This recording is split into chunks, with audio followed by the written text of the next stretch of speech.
Bonjour à tous, chers paroissiens, nous sommes vendredi dans la deuxième semaine de Pâques et nous nous retrouvons aujourd'hui encore pour continuer d'approfondir la vertu de gratitude. Alors peut-être qu'hier les familles ont fait leur arbre pour avancer, en tout cas pour ceux qui nous rejoignent juste aujourd'hui, je vous invite à regarder les vidéos précédentes pour entrer vraiment dans l'approfondissement de cette vertu de gratitude. Aujourd'hui, une nouvelle étape, grandir dans la gratitude pour ce que je suis, pour ce que le Seigneur fait en moi et de moi, avec plusieurs points. D'abord essentiels à notre foi. Premièrement, nous assurer que nous sommes une merveille pour Dieu. Souvenez-vous, dans le livre de la Genèse, il crée les animaux, le monde, la terre, les astres, tout cela était bon. Et lorsqu'il crée l'homme et la femme, il vit que cela était très bon. Donc chacun de vous, de moi, nous sommes une merveille pour Dieu. Alors nous pourrions faire cet exercice de le chanter ou le dire dans notre prière. Je te bénis Seigneur pour la merveille que je suis. Cette belle parole est peut-être compliquée à dire pour certains.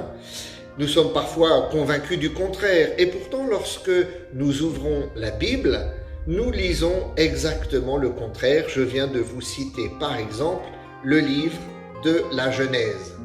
Dieu ne cesse de s'émerveiller de ce que nous sommes.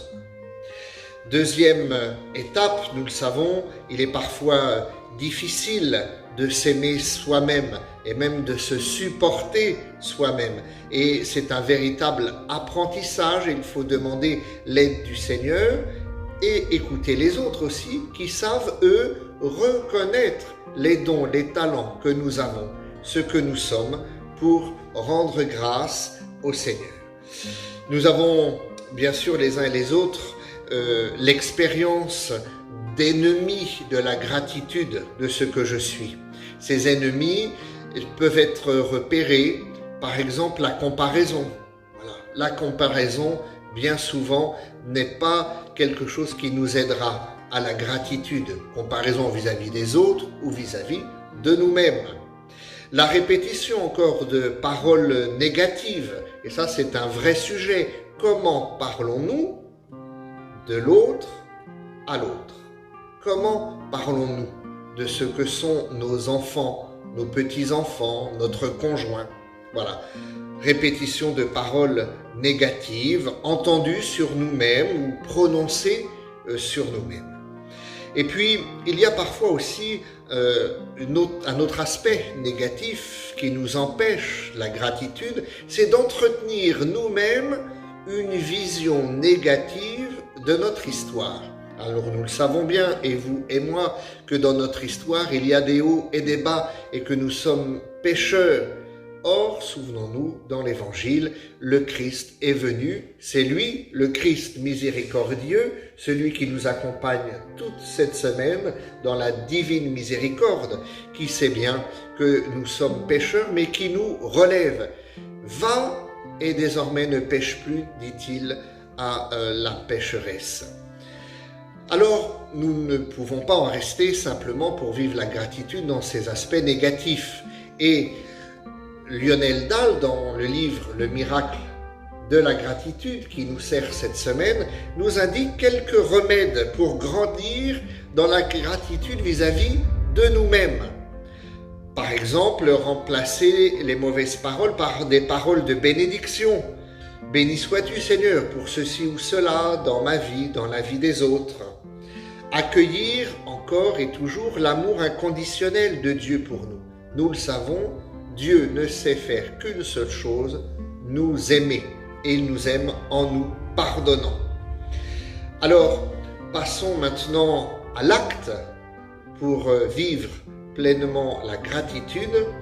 Demandons au Seigneur de faire grandir l'estime de soi en chacun de nous.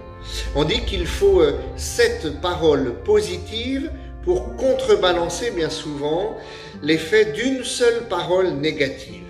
Alors, n'ayons pas peur de nous abreuver de paroles positives, bienfaisantes.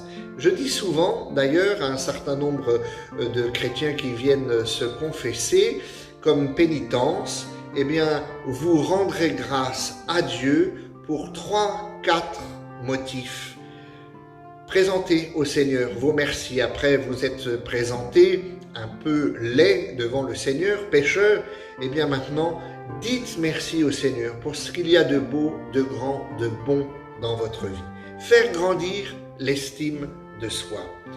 Continuez à accueillir l'amour inconditionnel de Dieu.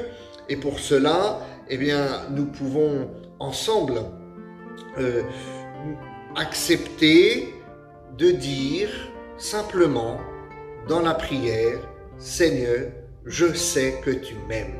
Voilà un bel acte de foi. Nous pouvons rendre grâce pour nos talents, je le disais à l'instant. Et puis, n'ayons pas peur, sans fausse humilité, pourquoi pas, en ce temps de confinement, cette semaine, de faire une liste de 10, 15 actions que vous avez accomplies et dont vous pouvez être simplement fiers d'avoir réussi. Voilà, eh bien, très chers frères et sœurs, demain, une nouvelle étape, nous serons samedi.